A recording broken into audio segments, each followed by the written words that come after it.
Coleman Food Mart hân hạnh đồng hành cùng chương trình.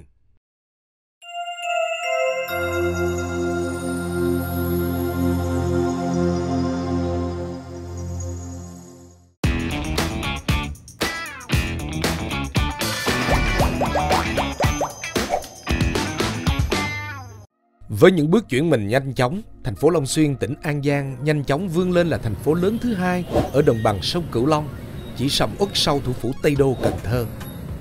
Nói là sầm uất bậc nhất nhì miền Tây, nhưng Long Xuyên, vùng đất hào sản đặc trưng của miền Tây này, lại mang vẻ đẹp dịu dàng, quyến rũ và êm đềm như cái cách mà dòng sông Hậu lững lờ thả dáng qua công viên Nguyễn Du.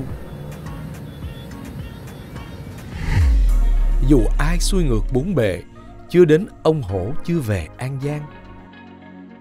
Nếu có dịp du lịch An Giang, bạn nhớ qua sông về Cù Lao ông hổ, thăm quê hương Chủ tịch Tôn Đức Thắng nhé.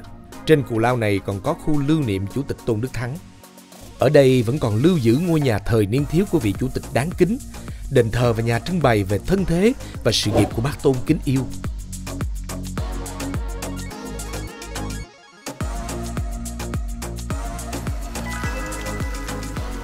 Ở An Giang cũng có một món đặc sản của miền Tây sông nước, đó chính là chợ nổi. Tuy rằng không tấp nập như chợ nổi Cái Răng và cũng không ồn ào như chợ nổi Cái Bè, chợ nổi Long Xuyên, tỉnh An Giang lại được đánh giá là một trong những phiên chợ nổi vẫn còn lưu giữ được nét bình dị, nguyên sơ nhất. Thành phố Long Xuyên với cái chân chất An Giang của mình đã có đầy đủ những thứ đặc sản vùng đất này. Nhưng món đặc sản mà in đậm dấu ấn của Long Xuyên mà chỉ cần đặt chân đến nơi đây là Coleman phải ghé qua thưởng thức. Đó là món cơm tấm trứ danh mà ai ăn qua một lần thì chớ quên. Cơm tấm ở Long Xuyên có vị đặc biệt ngon, hài hòa giữa các nguyên liệu với nhau mà không nơi nào có được. Đó là sự kết hợp của cái dẻo của cơm, cái ngọt ngon của thịt nướng, cái bùi của hột vịt kho, cái giòn của bì, một chút xíu chua dịu dàng của dưa chua và cái mặn ngọt của nước mắm. Nhưng điều tuyệt nhất trong những sự sung túc, những nét êm đềm hay náo nhiệt thì con người Long Xuyên vẫn luôn luôn thể hiện được lòng mến khách của người dân miền Tây, vừa thân thiện vừa đáng yêu. Mời mọi người cùng theo Coleman đi tìm. Còn bây giờ, bạn hãy cùng Coleman khám phá vùng đất Long Xuyên này cùng với những món quà tặng bất ngờ mà Coleman sẽ mang đến cho quý vị khán giả ngày hôm nay.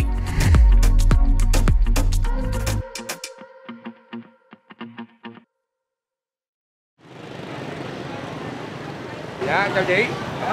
Rồi, cơm tấm Tư Ẩn. Đây, cái cơm ở đây, cái này ngon nhất là cái này nè, là cái nước sốt nè. Nước sốt độc quyền luôn nè. Rồi ở đây là số 143/2 đường Thoại Ngọc Hầu. Rồi, cho em dĩa nhỏ đi. Dạ. Dạ rồi, cho em vô đây được rồi. Đây là thịt khìa đây nè bà con. Đó, đây là những cục thịt khìa nè. Đó, thịt khìa. Đấy. Hào giật lên một xíu. Đó. Dán này để ớt nhiều cho chú đây. Rồi mình làm đây luôn, mình ngồi đây mình lua luôn cho lẹ nè. Đó. Ai mà đã ăn cái nước sốt này rồi thì chỉ có từ Ghiền tới Ghiền luôn. Xin mời quý vị cùng làm dĩa cơm rồi chúng ta ra chơi game nha. Còn quý vị các bạn nào đã ra ngoài phố đi bộ Nguyễn Huệ tại Long Xuyên rồi thì vui lòng kiếm gì ăn trước nha. Thưa quý vị các bạn đang theo dõi màn ảnh nhỏ. Đây là ít phút. Chỉ còn khoảng chưa đầy 10 phút nữa thì chương trình quà tặng bất ngờ sẽ được ghi hình tại phố đi bộ Nguyễn Huệ, trung tâm thành phố Long Xuyên, tỉnh An Giang. Cũng xin tiết lộ với quý vị các bạn luôn, coi chừng lát nữa trong bộ câu hỏi có một câu cơm tấm mà nổi tiếng ở Long Xuyên là cơm tấm gì. Cái cơm tấm thịt khìa ở đây, đó, thịt heo khìa ra rồi sắc đây, nãy chúng ta thấy rồi ha, là trứng thôi nhưng mà nó ngon một cách kỳ lạ. Lý do là vì cái nước sốt. Long Xuyên nổi tiếng là cơm tấm, nhưng mà đối với các bạn là nổi tiếng cơm tấm gì nữa. Bà con các bác nào ở Long Xuyên, quý bà con các bác ở Long Xuyên vui lòng ra cái chỗ phố đi bộ Nguyễn Huệ chơi game show với Coleman, quà tặng bất ngờ. Cảm ơn chị nha. Rồi quý vị các bạn thân mến, mình đang có mặt ở đường Thoại Ngọc Hầu ở tiệm cơm tấm Tư Ẩn và bây giờ thì chương trình đang chuẩn bị bắt đầu. Bây giờ Coleman sẽ di chuyển ra phố đi bộ Nguyễn Huệ. ở tại trung tâm thành phố Long Xuyên, tỉnh An Giang của chúng ta. Hôm nay không khí như là hôm nay là trời rất là đẹp. Hồi trước đây 1 tiếng đồng hồ thì mây đen kéo tới một mình rất là lo, nhưng mà bây giờ trời có vẻ trời quang mây tạnh. Hy vọng rằng chương trình ngày hôm nay sẽ diễn ra tốt đẹp. Chào mừng quý vị và các bạn đang đến với chương trình quà tặng bất ngờ. Chương trình quà tặng bất ngờ do Đài truyền hình Thành phố Hồ Chí Minh phối hợp cùng công ty Color Entertainment sản xuất với sự đồng hành của nhãn hàng Colorman Food Mart. Và kính thưa quý vị và các bạn, Colorman đang đứng ngay tại trung tâm của phố đi bộ Nguyễn Huệ tại thành phố Long Xuyên, tỉnh An Giang. Và hôm nay thực sự mình rất là hạnh phúc và mình cảm thấy rất là tự hào khi được đứng ngay phía trước tượng đài của Chủ tịch Tôn Đức Thắng. Và bây giờ không làm mất thời gian của quý vị hơn nữa, bây giờ Colorman sẽ di chuyển vào trong khu vực ghi hình để chúng ta bắt đầu game show quà tặng bất ngờ. Đây là một game show vô cùng thú vị, có 5 câu hỏi. 5 câu hỏi, quý vị và các bạn chỉ cần vượt qua 5 câu hỏi là sẽ nhận được món quà tặng bất ngờ của mình bằng tiền mặt 10 triệu đồng. Thế là như thế nào, Colorman sẽ tiếp tục phổ biến đến quý vị và các bạn tiếp theo. Nào, mời mọi người cùng theo Colorman đi tìm thí sinh ngày hôm nay nào.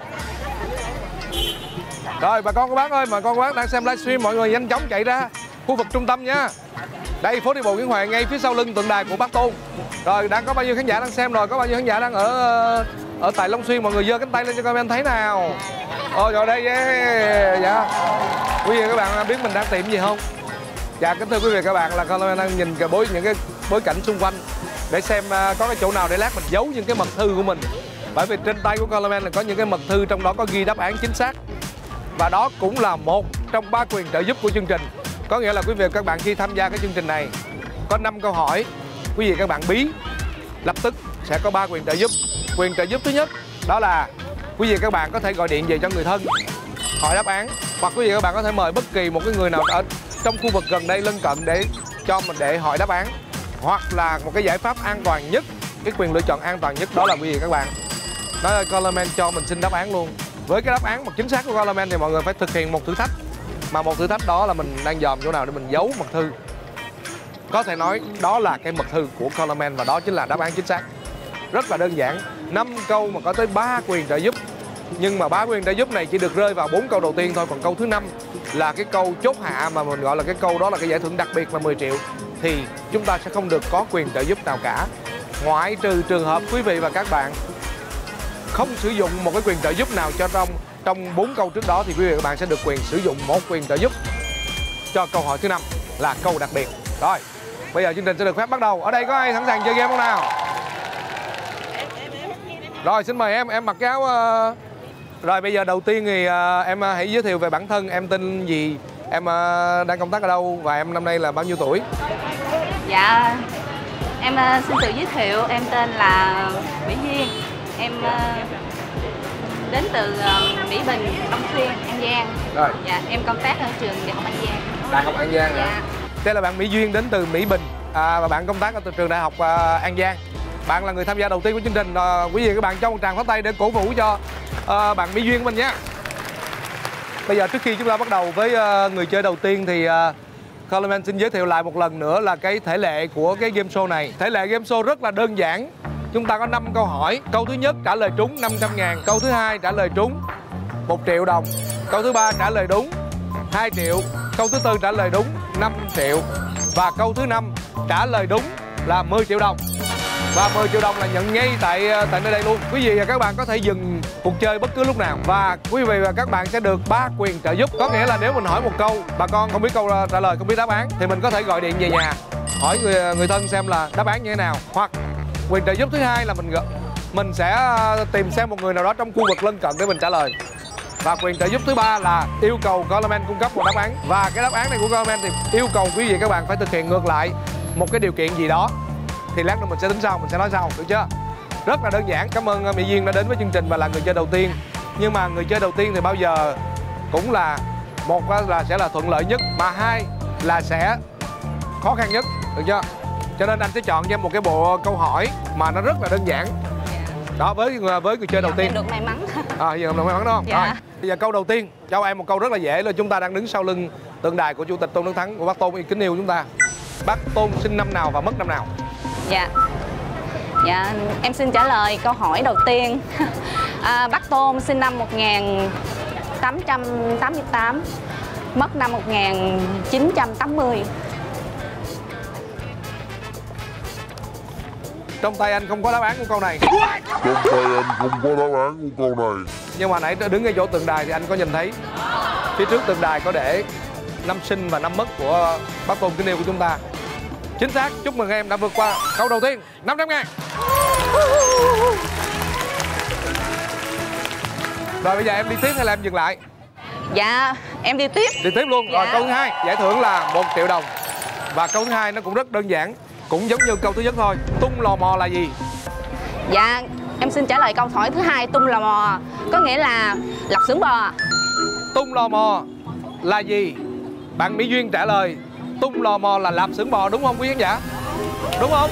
Dành cho nàng có tay. 1 triệu rồi. Con trai em hả? Dạ con trai của em. Con này nhiêu tuổi con? Dạ. Lên đây. Lên đây con. Năm nay con 8 tuổi hả? Con học lớp mấy? Con 7 tuổi ở trong, con 8 tuổi ở ngoài con. Con học lớp 2C. Dạ, lớp 2C hả? Bây giờ á, con đứng ở đâu nè? Con đứng gần đây đi ha. Để lát nữa có gì hả mẹ con mà không có bí mẹ con là quyền trợ giúp của mẹ con, hiểu không? Được không? Có gì con giỏi hơn mẹ đó không chừng á. Rồi nha, xin chúc mừng em đã vượt qua câu thứ hai với giải thưởng với phần thưởng là 1 triệu đồng. Giờ đi tiếp câu thứ ba ha. Dạ tiếp. Rồi bây giờ là câu thứ ba. Cố lên mẹ. Đúng rồi. Rồi sau đây là câu thứ ba. Em biết ông Thoại Ngọc Hầu không? Dạ em có biết một chút. Rồi ok. Biết chút là được rồi. Ông Thoại Ngọc Hầu là người có công lớn với việc khai phá và mở mang vùng đất An Giang. Long Xuyên mình là thuộc An Giang đúng không? Nhưng mà ông là người gốc ở miền nào trên đất nước ta? Ông có phải là người ở An Giang hay không? Thật ra thì ông ở miền nào? Em phải nhớ là em còn 3 quyền trợ giúp đúng không? Em trả lời hai câu đúng rồi mà không cần quyền trợ giúp. Bây giờ em còn 3 quyền trợ giúp. Dạ thí dụ bây giờ nếu mà em trả lời đúng thì em được đi tiếp. Còn nếu mà em trả lời sai thì em sẽ bị mất quyền chơi. Đúng rồi, em sẽ mất quyền chơi và em mất hết tất cả từ đầu. Thôi em liều luôn. Em còn quyền trợ giúp mà. Em còn 3 quyền trợ giúp, phải nhớ em còn 3 quyền trợ giúp. Quyền trợ giúp thứ nhất là em có thể gọi điện về nhà hỏi người thân. Hoặc quyền trợ giúp thứ hai, em có thể tìm một người nào trong khu vực này mà em cảm thấy là có thể giúp được em, đúng không? Và quyền thứ ba là anh sẽ cho em một đáp án đó. Nhưng mà với điều kiện em phải thực hiện theo một cái yêu cầu nào đó của anh. Em gọi điện thoại cho người thân. Rồi, gọi người thân. Rồi, em nói điện thoại ra luôn. Em mở loa lên giùm anh nha. Dạ. Rồi, bạn Mỹ Duyên đang bắt đầu gọi điện thoại cho người thân. Quý vị các bạn thân mến. Em gọi ai vậy? Em gọi cho anh trai của em. Anh trai của em, rồi. Anh Đạt ơi. Alo, anh tiếp giùm em, trả lời câu hỏi giùm em ha. Ông Thoại Ngọc Hầu. Ổng là quê gốc ở miền nào nha anh? Ở miền Bắc hay miền Trung hay miền Nam? Quê. Em có 30 giây nha, anh chấm nha. Thì ổng là ở An Giang nhưng mà quê gốc của ổng là ở đâu?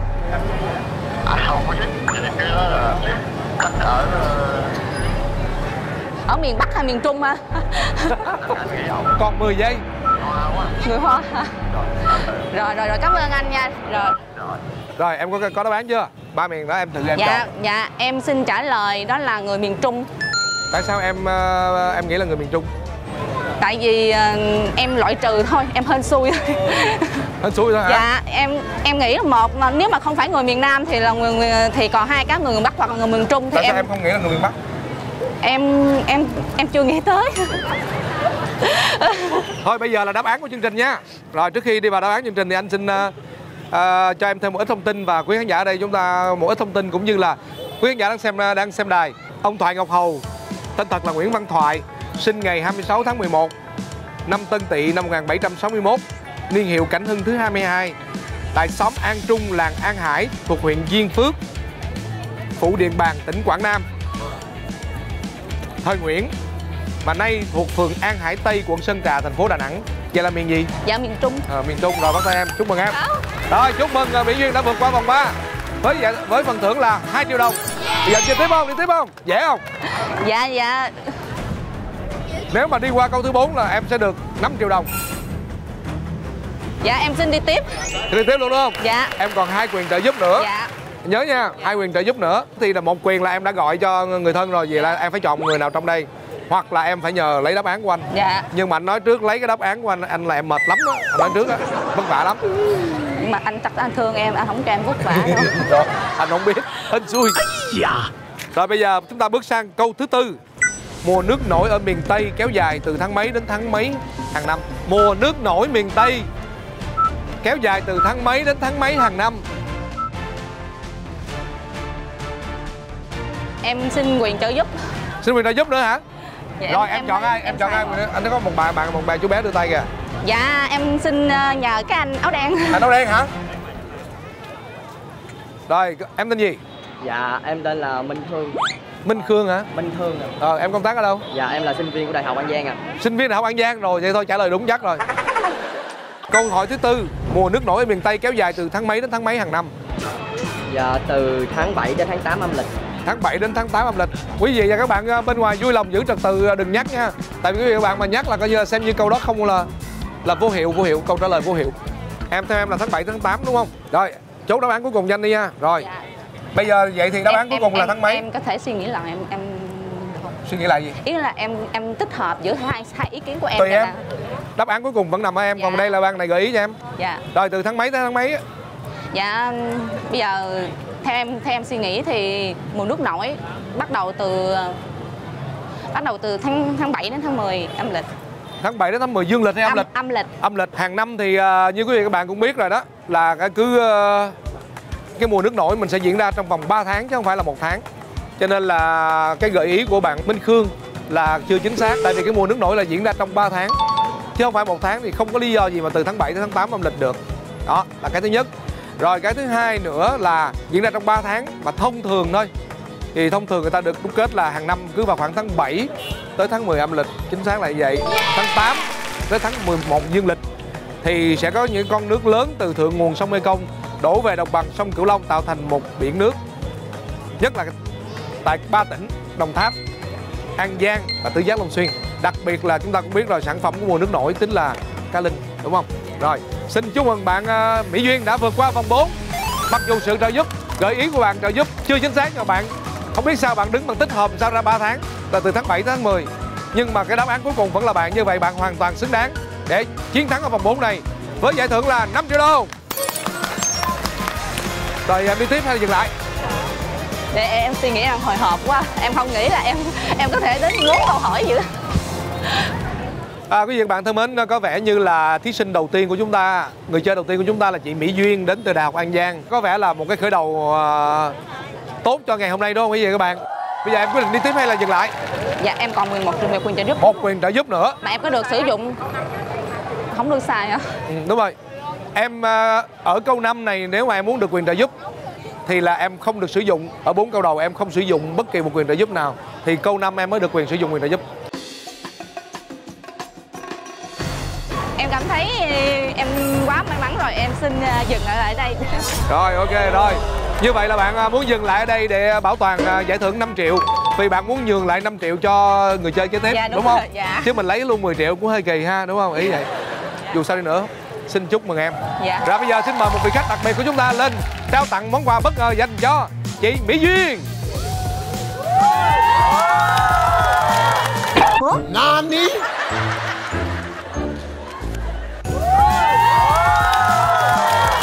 Trời, dán một đống rồi vậy. Em lãnh được giải thưởng. Em mới nhận thưởng rồi. Xin nhận tiền. Em mới nhận được nhiêu đây rồi anh? Ở đâu vậy? Em mới nhận được. Ok rồi đây. Không, của em. Của em hả? Của em nãy giờ em đợi em nhận thưởng nè. Rồi vậy em em nhận đi. Dạ Cương chào chưa? quý Trời bà ơi. cô anh chị ạ. Cương vừa đang có mặt ở phố đi bộ Nguyễn Huệ, thành phố Long Xuyên. Để gặp bớt cho thôi. Dạ đi bơ chỉ đi theo anh Coleman để bưng giải thưởng cho anh thôi. Rồi đây Đây còn 4 cái giải thưởng này nè quý bà cô chú anh chị ơi.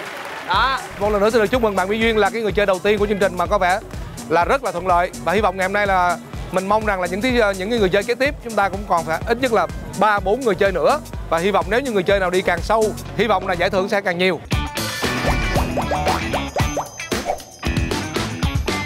Chào mừng quý vị và các bạn quay trở lại với chương trình quà tặng bất ngờ. Chúng ta vừa chứng kiến người chơi đầu tiên của chương trình, đó là bạn Mỹ Duyên đến từ trường Đại học An Giang, và bạn đã nhận được một món quà bất ngờ từ chương trình 5 triệu đồng. Rất đơn giản, chỉ có 4 câu. Bạn vượt qua 4 câu hỏi một cách rất là dễ dàng. Rồi, Vậy thì bây giờ tiếp tục là người chơi kế tiếp là ai? Rồi Khương Dừa ơi, đã chọn giùm đi Khương Dừa ơi. Chọn người nào mà chơi đừng thắng. Nhiều quá hả? Nha. Dạ thưa quý vị các bạn, thưa quý vị các bạn, hôm nay là có anh Khương Dừa ở đây, cho nên là giải thưởng là nếu mà lát nữa mà mọi người trúng thì là anh Khương Dừa sẽ là người trả thưởng luôn nha. Chứ bạn một chứ một bạn nữ rồi. Một nữ và một nam á. Ok rồi em kéo đi. Ok. Thôi mời bảo xanh đi. Rồi mời con. Ở đây. Em tên gì, em giới thiệu bản thân em đi. Dạ, con tên Võ Quang Vinh. Võ Quang Vinh. Dạ.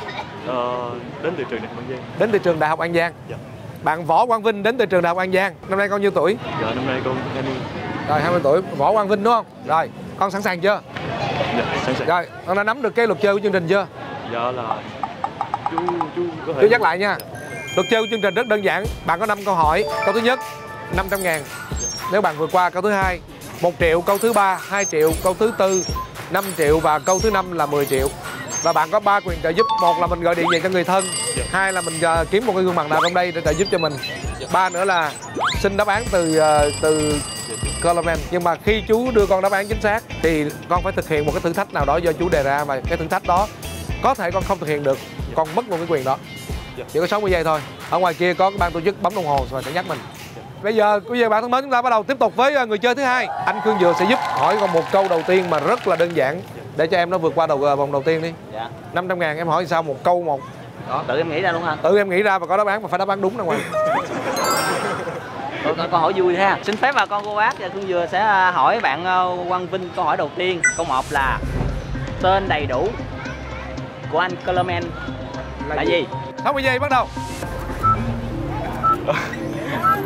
Đỗ Vũ Điền. Chắc nha. Chắc à. Phải chốt nha. Em có 60 giây nha, để suy nghĩ đó. Cái suy nghĩ 60 giây đi. Trả lời sai là bị out đó. 20 giây đã trôi qua. Có cần nhiều quyền trợ giúp không? Anh nghĩ cần quyền trợ giúp đi. Cần quyền trợ giúp. Anh nè. Dạ anh. Dạ anh luôn. Giờ nhờ quyền trợ giúp hay là trả lời? Dạ nhờ quyền trợ giúp. Nhờ quyền trợ giúp phải không? Dạ. Rồi. Dạ sao anh? Ok anh. Đồng ý. Dạ. Coleman tên thật là gì? Dạ. Đỗ Văn Vũ Điền. Đó. Trả lời câu hỏi. Xin trả lời câu hỏi. Rồi, Dạ, em xin phép trả lời câu hỏi là tên đầy đủ của chú Đỗ Văn Vũ Điền là Đỗ Văn Vũ Điền. Tên đầy đủ của chú Đỗ Văn Vũ Điền là Đỗ Văn Vũ Điền. Chú Coleman tên thật là Đỗ Văn Bửu Điền. Bạn lúc đầu bạn nói đúng chữ Bửu Điền thôi mà Đỗ Bửu Điền thiếu chữ văn. Và nhờ sự giúp đỡ của anh Khương Dừa. Rồi chúc mừng bạn Quang Vinh đã vượt qua vòng 1 của chương trình là với 500.000. Rồi em đi tiếp câu thứ hai không? Dạ đi tiếp. Câu thứ hai cũng rất đơn giản. Dạ. Câu hỏi thứ hai, ở An Giang món nước mắm nào là đặc sản? Dạ, món nước mắm cá linh. Hả? Dạ, nước mắm cá linh. Rồi câu trả lời của bạn Quang Vinh là ở An Giang món nước mắm đặc sản là nước mắm cá linh, đúng không bà con? Dạ nếu đúng bà con cho một tràng pháo tay lớn ạ. Rồi chúc mừng em đã đi qua câu thứ hai, 1 triệu đồng. Giờ đi tiếp hay đi lại dừng lại? Dạ tiếp. Câu thứ ba. Dạ. Cũng liên quan tới cá luôn. Mình cá, đầu cá, đuôi cá. Nhưng mà mình là không được gọi nó là cá, mà mình phải gọi nó là một cái tên khác. Gọi là cái gì? Đề nghị bà con chúng ta không nhắc tuồng nha, là nếu không là vô hiệu á. Câu trả lời là vô hiệu đó nha. Đầu cá, mình cá, đuôi cá, nhưng mà bạn không được kêu nó là con cá. Vậy thì con đó gọi là con gì? Dạ, con khô. Là con gì? Con khô cá. Con khô.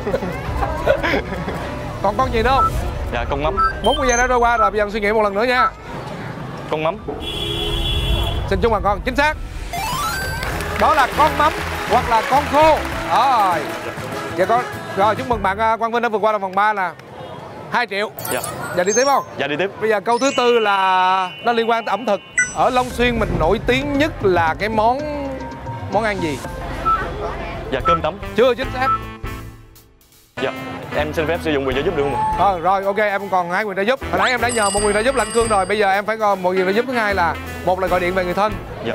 Hai là xin một quyền trợ giúp từ Coleman. Dạ. Con xin một quyền trợ giúp từ chú. Bạn Quang Vinh xin một quyền trợ giúp từ Coleman. Dạ. Rồi đây là đáp án. Trên tay của chú đây là cái đáp án, nhưng mà con muốn nhận được đáp án này á thì con phải thực hiện một thử thách của chú đưa ra. Được chưa? Bây giờ con với chú sẽ chạy đua ai tới đó trước. Dạ. Nếu mà chú chạy tới trước là coi như là con mất cái quyền trợ giúp này luôn. Mà nếu con chạy tới trước thì con sẽ được cái quyền trợ giúp này, được chưa? Bà con cổ vũ nha, cổ vũ đây đó.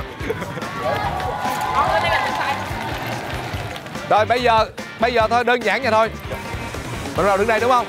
Đó có cái vạch phía trước con thấy không? Đó cái vạch trước mặt á, cái vạch đó thôi, rồi cái vạch đó đó. Cái vạch ngang đó các bạn ơi, cái vạch đây là vạch đầu tiên đúng không?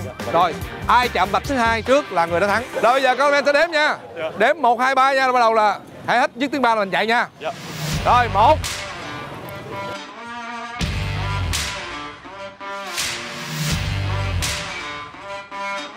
2 3.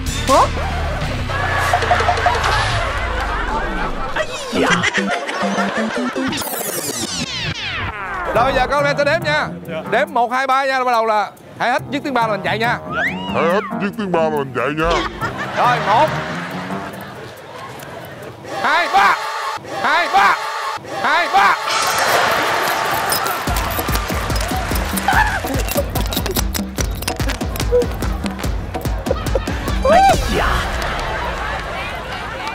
Dạ không cần biết, nói chung là ban tổ chức có quyền, người dân xin có quyền.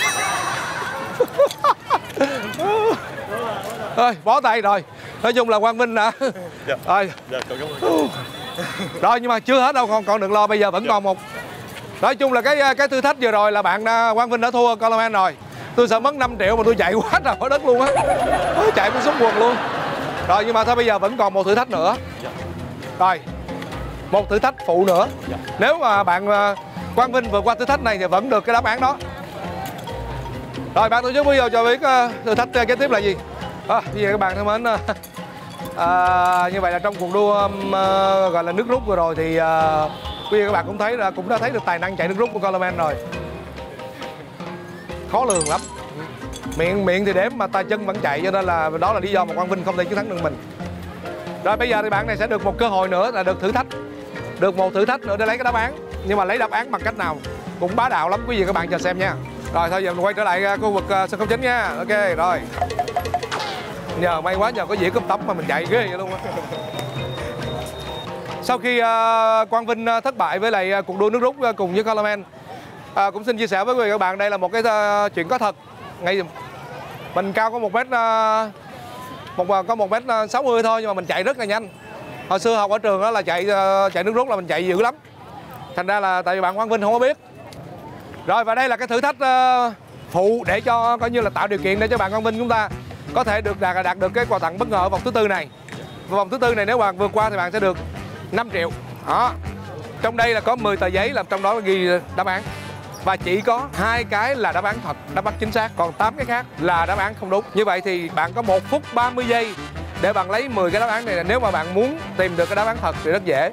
Làm sao bạn lấy được 10 cái đáp án này và bạn mở ra hết thì trong đó sẽ có 2 cái là đáp án thật. Mình lấy bằng tay hay là mình lấy bằng... Lấy bằng tay dễ bóng, lấy bằng miệng. Rồi, được chưa? Quang Vinh sẽ có 1 phút 30 giây để lấy đáp án từ trong cái khay bột này. Và trong khay bột này có 10 cái thăm. Trong 10 cái thăm này có 2 cái thăm là đáp án chính xác. Rất là đơn giản, bạn chỉ cần mở ra được hết. Mà phải mở bằng miệng. Rồi đây, xin mời bạn. Chuẩn bị chưa? Bắt đầu chưa? Bắt đầu. Rồi, 5, 4, 3, 2, 1, bắt đầu.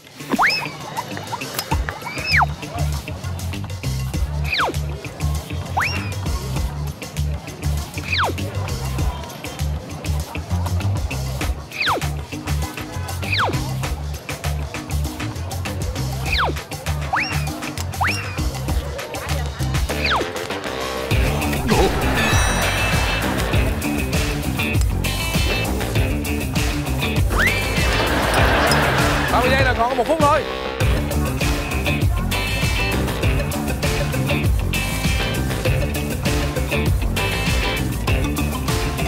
Rồi, đáp án thứ nhất chúc bạn may mắn lần sau. Đáp án thứ hai chúc bạn may mắn lần sau.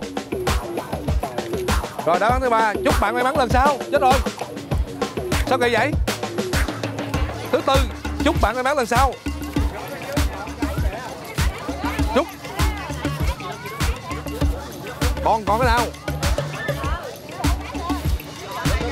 Có cái bị rớt ở dưới kìa. Rồi mở luôn đây đó.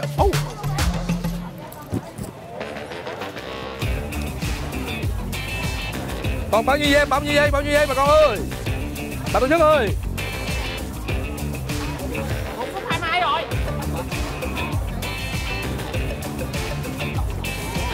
Chúc mừng bạn đã tìm được đáp án chính xác. Là đó, cái đó chính đó đó. Dạ kính thưa quý vị các bạn, trong đây trong đây có một cái lá thăm để là chúc mừng bạn đã tìm được đáp án chính xác. Nhưng mà bạn Quang Vinh của chúng ta, bạn cứ đi tìm cái câu trả lời, hiểu không? Mà bạn cũng quán luôn rồi, bạn cuối cùng bạn biết là cái nào vậy? Rồi, rất là dễ thương luôn. Mặt em đẹp trai quá ha. Rồi, câu hỏi là cái món gì mà nổi tiếng nhất ở Long Xuyên? Dạ. Một cái món ăn mà nổi tiếng nhất ở Long Xuyên là gì? Dạ, cơm tấm nhuyễn. Dạ kính thưa quý vị các bạn, hồi nãy là mình đứng xa xa mình có nghe một chú nào dưới đây nhắc, nói đến Long Xuyên là phải nói đến cơm tấm. Mà nói cơm tấm nói chung là chưa đúng, mà cơm tấm nhuyễn mới chính là đặc sản của Long Xuyên mình, đúng không bà con? Rồi nếu đúng bà con cho một tràng pháo tay nha. Rồi như vậy là bạn Quang Vinh của chúng ta đã vượt qua vòng thứ tư. Và như vậy là phần thưởng thuộc của bạn là 5 triệu đồng. Vậy bạn có đi tiếp vòng thứ 5 hay không? Dạ tiếp. Bạn đã mất 2 quyền trợ giúp rồi, và vòng thứ 5 này bạn sẽ không còn một quyền trợ giúp nào. Ý bạn sao? Dạ đi tiếp. Đi tiếp luôn hả? Dạ. Bây giờ thì chúng ta sẽ đến với câu thứ 5. Thông thường á là cơm tấm có khói, ở đâu có khói là đó có cơm tấm. Tại cơm tấm là luôn luôn đi với thịt nướng. Thế nhưng mà ngay tại Long Xuyên này có một cái quán cơm tấm hơn 40 năm nay không có khói. Ở đường Thoại Ngọc Hầu, quán cơm tấm đó tên là gì? Một cái quán mà rất nổi tiếng ở đường Thoại Ngọc Hầu đã hơn 40 năm. Cơm tấm lộn đúng không? Hả? Cơm tấm lộn đúng không ạ? Con suy nghĩ cho kỹ đi, đừng suy nghĩ thật. Nhớ coi có bao nhiêu tiệm cơm tấm, và tại sao cơm tấm không khói? Tại vì cơm tấm không có thịt nướng thôi chú. Ở đâu có nướng là sẽ có khói đúng không? Dạ, cơm tấm cây điệp đúng không ạ? Quán này tới hơn 40 năm và rất là nổi tiếng luôn. Ở đường Thoại Ngọc Hầu. Cơm tấm cây điệp ạ. Dạ chốt, cơm tấm cây điệp ạ. Chắc chưa? Dạ chắc. Còn bao nhiêu giây? Cơm tấm cây điệp ạ.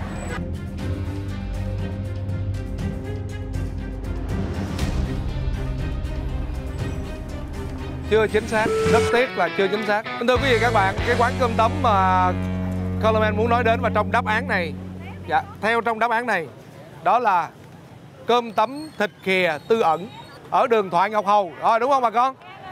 Dạ, chính xác. Dạ, thì nãy mới nói là nãy có ngồi livestream ở đó là mình đã cho đáp án tại đó rồi mà ông ngồi ơi. Thôi quý vị các bạn thân mến, thật sự rất là tiếc. Bạn Quang Vinh của chúng ta một câu hỏi này thật sự là rất là đơn giản luôn, mà ai ở Long Xuyên là chắc chắn là cũng phải ít nhất có một lần đến ăn cơm tấm thịt khìa Tư Ẩn đã hơn 40 năm. Và không có ngày nào có khói hết, tại vì đâu có nướng gì đâu mà khói. Chỉ có khìa thịt với lại hột vịt thôi, cứ vậy. Và cái nước sốt của cái cơm tấm thịt khìa Tư Ẩn nó siêu ngon luôn. Nãy chú mới ăn đó tức thì lên nãy chú hỏi con đó, chú livestream luôn tại đó.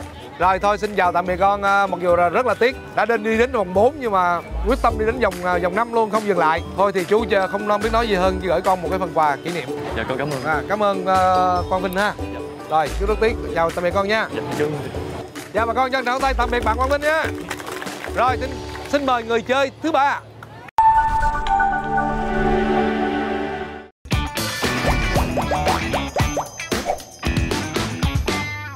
Rồi quý vị các bạn ơi, 10 triệu vẫn chưa có chủ nhân ngày hôm nay. Rồi 10 triệu vẫn chưa có chủ nhân ngày hôm nay. Mời quý vị các bạn nào, ai sẽ là người chơi kế tiếp? Rồi mời một bạn gái xinh xắn đi, mở cam này giơ tay này, rồi vô đi con. Rồi con tự giới thiệu bản thân đi nha. Dạ, con tên là Thanh Xuân, con đang sinh sống ở Long Xuyên, An Giang. Thanh Xuân sinh sống ở Long Xuyên, An Giang. Con còn đi học không? Dạ không, con đã tốt nghiệp xong rồi. Con đã tốt nghiệp rồi. Dạ rồi. Rồi quý vị các bạn thân mến, đây là người chơi thứ 3 của chương trình ngày hôm nay. Chào mừng bạn Thanh Xuân đến với quà tặng bất ngờ. Rồi con đã nắm được cái nội quy của chương trình chưa? Dạ nãy giờ con có nghe. Rồi có 5 câu hỏi nha. Rồi con sẽ có 3 quyền trợ giúp. Có nghĩa là con không tìm được đáp án thì lập tức là con xin quyền trợ giúp. Rồi Thanh Xuân ha. Dạ. Ok rồi. Dạ, okay, chú. Bây giờ mỗi câu hỏi thì con sẽ được 60 giây để trả lời, để suy nghĩ và đưa đáp án cuối cùng. Dạ. Được chưa? Thưa quý vị các bạn thân mến, câu hỏi thứ nhất, Bến Tre thì là nổi tiếng với cây dừa. Đồng Tháp thì nổi tiếng với sen, đúng không? Dạ đúng. Rồi như vậy thì An Giang mình nổi tiếng với cái loài cây nào? Dạ thưa chú, con xin trả lời là An Giang của mình nổi tiếng với cây thốt nốt. Quá dễ đúng không bà con cô bác? Chính xác. An Giang mình là cái loài cây nổi tiếng nhất là cây thốt nốt, đó là cây biểu tượng của An Giang mình. Chính xác. 500.000 dành cho bạn Thanh Xuân. Con đã vượt qua vòng 1, quá dễ đúng không? Rồi tiếp tục chúng ta bước sang câu hỏi Số 2, con đi tiếp hay dừng lại? Dạ con đi tiếp. Đi tiếp phải không? Rồi chú thích vậy đó. Rồi câu 2 thì nãy giờ mình ăn uống cũng nhiều rồi ha, cây trái nhiều, giờ mình chuyển qua mặt đi ha. Có một cái loại vải ở An Giang mà người ta đồn á, mùa hè mặc thì mát, mà mùa đông á mặc thì ấm. Đó là vải gì? Thời gian 60 giây, bắt đầu. Thưa chú, con xin trả lời là vải lụa. Vải lụa nó quá chung chung, nó phải có là một cái loại vải gì?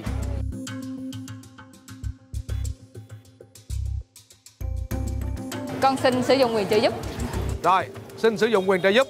Thứ nhất, lần đầu tiên đúng không? Dạ đúng rồi. Rồi, quyền trợ giúp của con là con muốn gọi điện thoại về nhà hay là con muốn tìm một cái bạn nào ở đây giúp đỡ con, một người giúp đỡ con? Muốn mời bạn áo trắng tới trợ giúp. Bạn áo trắng ha. Rồi, mời bạn áo trắng đến đây. Rồi, con tên gì? Con tự giới thiệu bản thân con đi. Dạ con tên Trương Hồng Phước, con đang công tác ở công ty tài chính. Công ty tài chính, bạn Hồng Phước, bạn Trương Hồng Phước. Tình nguyện lên đây để giúp bạn Thanh Xuân. Con có quen với Thanh Xuân không? Dạ không. Không quen mà sẵn sàng giúp luôn. Tại thấy chú Bưu Điền quen mà cũng mới lên. Rồi, ok, cảm ơn con. Rồi, bạn Hồng Phước, cái câu hỏi thứ hai, đó là loại vải gì ở An Giang mà mùa hè mà mặc thì mát, mùa đông mặc thì ấm? Dạ, con xin trợ giúp cho bạn câu trả lời đó là lạnh Mỹ A. Rồi, đó là cái sự gợi ý của bạn Hồng Phước. Thì con thấy sao tùy con trả lời. Lụa lãnh Mỹ A. Dạ.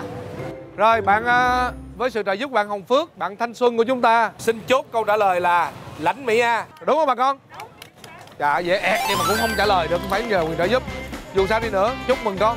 Dạ. 1 triệu đồng. Giờ con có đi tiếp vào vòng thứ 3 không? Dạ con tiếp. Tiếp luôn hả? Rồi đây là phần quà của chú gửi tặng con nha.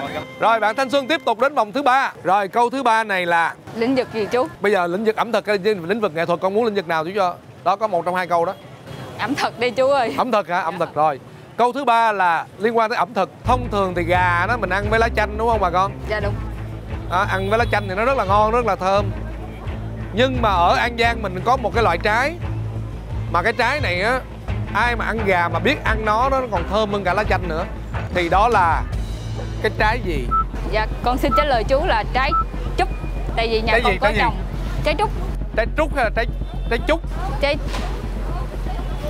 trúc. Trúc là chúc mừng á hả? Trúc CH, trúc CH. Trúc CH đúng không? Dạ đúng. Chắc chắn chưa? Trúc kia là giây. cái cây trúc. Dạ rồi con chắc chắn. 4 trái trúc 3 CH 2 1 hết Trúc. giờ Trúc. Rồi hết giờ Trúc. Vậy thì chú chúc mừng con luôn.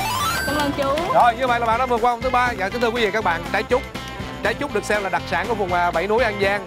Chỉ có Tri Tôn và Tịnh Biên, và đặc biệt ở Tri Tôn là rất là nhiều, đặc biệt ở Tri Tôn.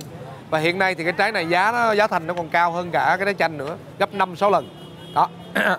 Rồi, gà hấp lá trúc, hoặc là mình dùng cái trái trúc để mình vắt vào mình ăn với muối, mình chấm lấy gà mình xé ra mình chấm, trời ngon lắm, chịu không nổi luôn. Rồi chúc mừng con đã được qua đi được vòng 3. Và giải thưởng của bạn Thanh Xuân là 2 triệu đồng. Dạ con cảm ơn con chú. đi tiếp không? Dạ đi tiếp. Rồi đi tiếp nữa. Tiếp luôn hả? Tiếp. Dạ. Quyết tâm lấy 10 triệu hả? Dạ còn việc quyết tới đâu thì đi tới đó. đó. Vòng thứ 4 đúng không? Vậy là con đã xài mà mấy quyền trợ giúp rồi. Dạ, mới có một thôi. Dạ. Rồi. Như vậy là con còn một quyền trợ giúp, 2 quyền trợ giúp nữa. Dạ. Nhớ chưa? Rồi, cái quyền thứ 2 là gọi điện thoại, hoặc là quyền thứ 3 là nhờ chú. Rồi, ok. Rồi, câu hỏi thứ 4. Kính thưa quý vị và các bạn, có một nghệ sĩ cải lương là người con của đất An Giang. Bà sinh ra tại làng Khánh Bình, Châu Đốc, thuộc xã Khánh An, huyện An Phú, tỉnh An Giang nha. Một nữ nghệ sĩ cải lương danh tiếng và được mệnh danh là cải lương chi bảo. Người đó là ai? Dạ, cho con hỏi phải cô Thanh Kim Huệ không? Con suy nghĩ chắc chưa? Con nhớ là con còn quyền trợ giúp nha. Con sử dụng quyền trợ giúp đi. Rồi như vậy là bạn Thanh Xuân quyết định sử dụng quyền trợ giúp. Chơi game với chú. Chơi game với chú hả? Được. Rồi như vậy là bạn quyết định lấy muốn nhận đáp án từ comment đúng không? Dạ đúng. Rồi như vậy thì con phải vượt qua một thử thách với chú. Dạ ok chú. Đồng ý chưa? Dạ. Rồi kính thưa quý khán giả, trên tay của comment đây chính là đáp án của câu hỏi thứ 4. Chút xíu nữa chú nói lúc mà con tìm ra đáp án con mới nói ôi trời ơi quá đơn giản. Dạ. Được chưa?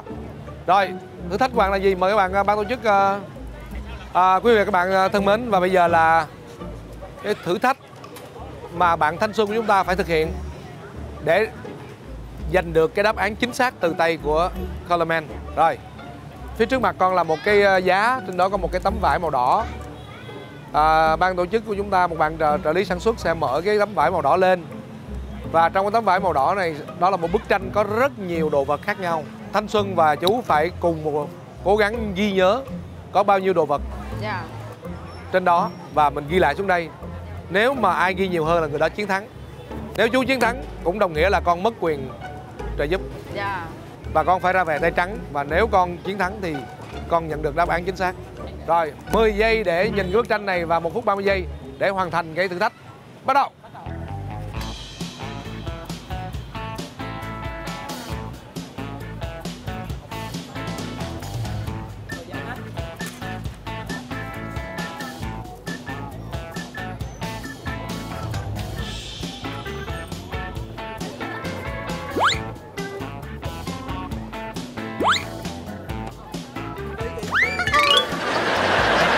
Chú à.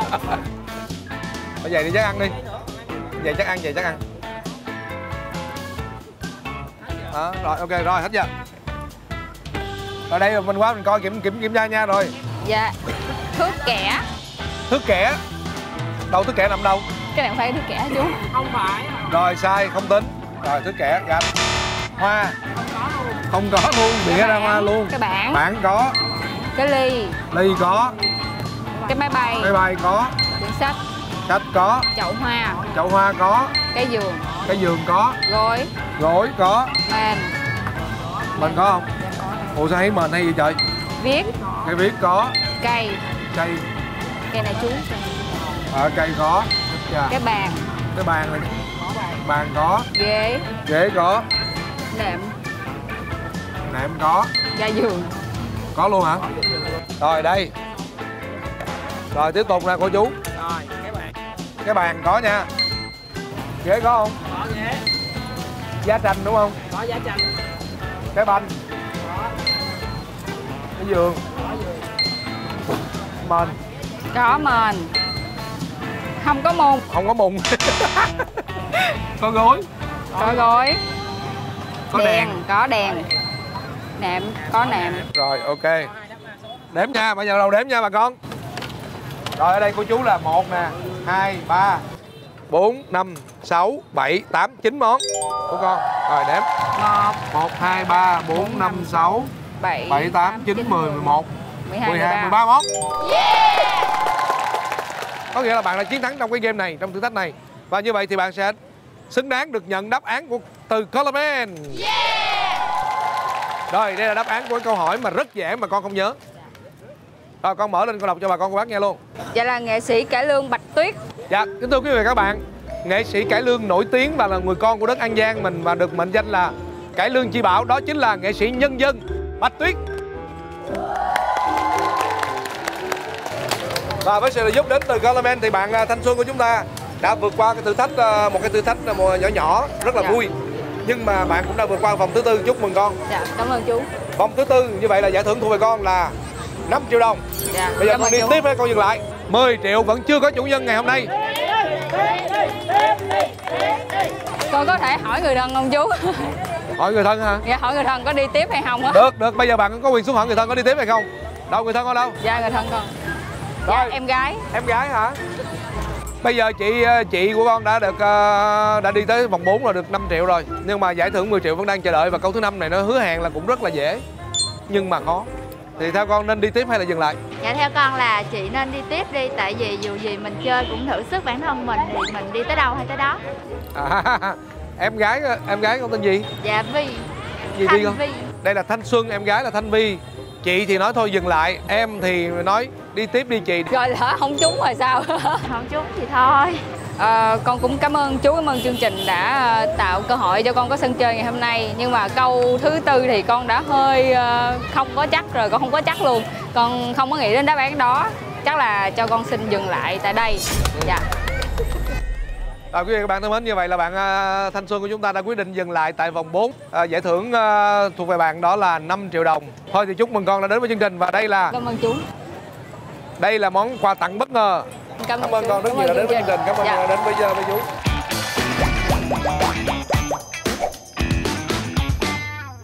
Rồi kính thưa quý vị các bạn, mình vẫn còn đang rất áy náy tại vì 10 triệu của chương trình ngày hôm nay vẫn chưa có người nào, chưa có một chủ nhân nào. Người nào là người chơi cuối cùng. Rồi thôi mời chị lên chơi đi. Rồi. Dạ kính thưa quý vị các bạn, có thể nói là hôm nay là một cái tập rất là ấn tượng với Colorman tại thành phố Long Xuyên, tỉnh An Giang. Xin chị vui lòng giới thiệu quý danh của chị nè, chị đến từ đâu và chị công việc của chị là gì? Chị tên là Phan Thị Ngọc Cà, Quê ở xã Bình Mỹ, Dạ. huyện Châu Phú. Trước đây thì chị kinh doanh nghề bán cây giống ở Kiên Giang. Kính thưa quý vị các bạn, là chị đi đường rất là xa lên đây đúng không chị? Mấy chục cây số lên đây. Rồi, vậy thì thôi chúng ta chào mừng cho người chơi cuối cùng của tập quà tặng bất ngờ ngày hôm nay, đó là chị Ngọc Cà. Rồi vì chị Ngọc Cà ở Châu Phú cho nên là cái câu đầu tiên mình sẽ tặng chị một câu là ở Châu Phú. Ở An Giang mình có mấy huyện Châu Phú? Xin chơi thời gian hơi chậm tại vì hơi lớn tuổi. Dạ, chị có 60 giây. Ở An Giang, huyện Châu Phú, ở tỉnh An Giang có bao nhiêu huyện Châu Phú hả? Dạ đúng rồi. Dạ có 1 huyện Châu Phú. Rồi chị chắc chắn chưa? Tỉnh An Giang mình có bao nhiêu huyện Châu Phú? Dạ câu trả lời chính xác là 1 huyện Châu Phú. Quá chính xác đúng không quý vị các bạn? Dạ. Thật ra câu hỏi đầu tiên này tưởng dễ mà nó khó. Là Châu Phú có Châu Phú A và Châu Phú B. Nhưng nó là phường chứ không phải là huyện. Đúng không quý vị các bạn? Đó. Châu Phú A và Châu Phú B là phường. Cho nên chỉ cần một bạn mình mà mất bình tĩnh một chút xíu, mà đừng nói giống như Coleman người ở xa đến, mình nghĩ ngay là có 2 huyện, Châu Phú A, Châu Phú B. Nhưng không, đó là phường Châu Phú A và phường Châu Phú B, nhưng chỉ có 1 huyện Châu Phú. Chúc mừng chị. Vòng 1 quá đơn giản. 500.000 đã thuộc về chị. Rồi câu thứ hai ha. Chị biết cái món lạp xưởng bò không? Dạ, chị biết món lạp xưởng bò đúng không? Món lạp xưởng bò là hay còn có một cái tên nữa gọi là tung lò mò. Vậy thì chị có biết là cái địa phương nào ở tại An Giang mình là có thể nói là cái thủ phủ của tung lò mò không? Chị có 60 giây lần, chị cứ từ từ suy nghĩ. Dạ. Ở Châu Giang, nhưng mà Châu Giang nó cũng thuộc huyện Tân Châu á. Vậy thì câu trả lời cuối cùng của chị là Châu Giang, Tân Châu. Chính xác. Xin chúc mừng chị, đó là Châu Giang của huyện Tân Châu, đó chính là thủ phủ của tung lò mò. Là nơi mà có rất nhiều cái lò, rất nhiều là cái cơ sở sản xuất lạp xưởng bò tung lò mò của người Chăm đúng không ạ? Rồi, chúc mừng chị. Chị Ngọc Cà đã vượt qua câu thứ hai với phần thưởng là 1 triệu đồng. Dạ xin hỏi chị có đi tiếp không? Dạ đi tiếp. Trời, đi tiếp luôn. Rồi câu thứ ba, ở tại Tri Tôn An Giang mình hàng năm có tổ chức một cái lễ hội mà rất là lớn và rất đặc biệt. Cái lễ hội này là xuất phát là gốc của người Khmer. Lễ hội đó là gì? Ở tại An Giang mình có một lễ hội rất nổi tiếng. Dạ trả lời nha. Dạ. Nói chung là có một cuộc đua rất là nổi tiếng. Đó, ngắn gọn là vậy. Tại vì đó là nó có 2 cái sàn đấu bò. Dạ. Cho nên cái đáp án của tôi đó là cái lễ hội đua bò ở huyện Tri Tôn. Đó là mình nói chung là huyện Tri Tôn, nhưng mà đáp án hồi nãy hỏi là cái cuộc chơi gì thì tôi trả lời là đua bò. Rồi chị chắc chắn chưa? Luôn. Rồi. Kính thưa quý vị các bạn, cái đáp án chính xác là đó là lễ hội đua bò 7 núi ở An Giang. Chính xác cái tên đầy đủ. Vào khoảng những ngày cuối tháng 8 âm lịch, hội đua bò 7 núi là môn thể thao mang đậm dấu ấn văn hóa Khmer, tổ chức nhân dịp lễ Sen Donta truyền thống của đồng bào Khmer Nam Bộ. Đây là một trong những lễ hội rất đặc biệt, vô cùng hấp dẫn, thu hút hàng ngàn người tham dự. Nó thể hiện tinh thần đoàn kết, phấn chấn bước vào vụ mới ấm no của những người nông dân chịu thương chịu khó. Rồi như vậy là chị đã được giải thưởng là 2 triệu đồng. Và chị có muốn đi tiếp câu thứ tư hay không? Đó, toàn câu dễ dễ không à? Chị còn 3 quyền trợ giúp nha, chị chưa xài một cái quyền nào luôn á. Đi tiếp. Đi tiếp câu thứ tư đúng không? Dạ. Rồi, đất nước Việt Nam mình có bao nhiêu tỉnh thành có chữ Giang? Đầu tiên là có An Giang đúng không? Rồi 60 giây bắt đầu. Dạ đề nghị quý khán giả mình nói nhỏ nhỏ, đừng lộ đáp án nha bà con bác. Bắc Giang, Tiền Giang, Kiên Giang, An Giang, Hà Giang, Bắc Giang, Tiền Giang, Kiên Giang. An Giang nè, kế đó là Hậu Giang nè, Tiền Giang nè, Kiên Giang nè, Bắc Giang, Hà Giang. Rồi còn gì nữa không ta? Chị có cần quyền trợ giúp không? Đất nước Việt Nam mình có bao nhiêu tỉnh mang chữ Giang? 6. Trời 6 mà có vẻ bất tin. Giờ 6 nè, nói giờ 6 đi. Dứt điểm luôn. 6. Rồi nói chị rung lắm. Chúc mừng chị. Chị đã vượt qua vòng thứ tư. Rồi chị. Rồi vòng thứ tư là 5 triệu đồng đã thuộc về chị. Có 6 tỉnh có chữ Giang đúng như chị nói. An Giang tới Hậu Giang nè, Hậu Giang, Kiên Giang, Kiên Giang nè, tới Hà Giang nè, Bắc Giang. Rồi đúng chính xác. Như vậy là chị đã vượt qua vòng thứ tư. Chị muốn đi tiếp hay dừng lại? Theo theo quan điểm của tôi á, thì mình đi là phải đi đến cùng. Nhưng mà một cái món quà bất ngờ của cái chuyến vui hôm nay bao nhiêu đó với tôi là đủ rồi. Cho nên tôi xin dừng lại và xin chúc chương trình một lời chúc tốt đẹp. Rồi, kính thưa quý vị và các bạn, thôi chúng ta phải tôn trọng người chơi của chương trình, đúng không các bạn? Nếu không có người chơi thì làm gì có chương trình. Chính vì vậy cho nên là thôi thì thể theo lời cái nguyện vọng của chị Ngọc Cà là chị Ngọc Cà xin được kết thúc dừng cuộc chơi tại đây ở vòng thứ tư và 5 với 5 triệu đồng. Chị nói một câu mình cảm thấy rất là cảm động, đó là thật ra thắng thua không quan trọng, nhưng mà muốn dừng lại đây để có một cái kỷ niệm với chương trình. Đúng rồi. Đó, cái số tiền này, cái giải thưởng này thật ra là một kỷ niệm với chương trình. Rồi, cảm ơn chị rất nhiều. Nếu mà tôi không được giải, tôi được giải 500.000 mà tôi được cầm tấm bảng, đó là niềm vinh hạnh của tôi nhất ngày hôm nay, cho nên tôi không có mạo hiểm. Mình còn nhiều tấm bảng này không? Thôi lát tôi tặng chị tấm bảng luôn nha, làm kỷ niệm nha. Tại vì hôm nay cũng là chị Ngọc Cà cũng là người chơi cuối cùng của chương trình, là cũng là khép lại chương trình quà tặng bất ngờ ngày hôm nay, cho nên tấm bảng này khuyến mãi thêm chị luôn để chị đem về, chị để ở nhà làm kỷ niệm. Rất cảm ơn chương trình.